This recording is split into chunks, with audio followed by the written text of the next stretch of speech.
سلام. امروز اومدیم خونه زنداداش بزرگه. ببینیم میخواد چیکار کنه برامون نهار. پیازا رو داره تفت میده، لوبیا رو هم ریز کرد، ریخت تو مایتوه.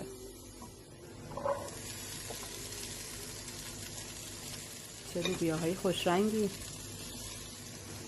حالا ربع اضافه میکنه، یک کم هم آب میریزه. ولی به نظرم این لوبیاها نمیپزه. لوبیا رو با جدا تفت میده.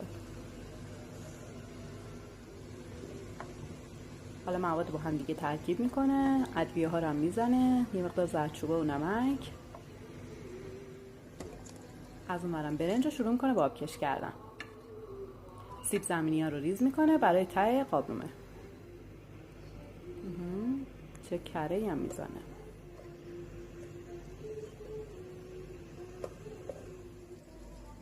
باز ادویه،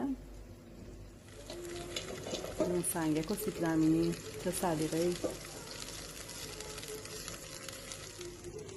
حالا مواد میذاره لابلاش. به نظر من که این لوبیا ها نمیپزه. مطمئنم که صفر میمونه. چه رنگی. به به، چه تدیکی، چه رخی. احتمالا خوشمزه باشه.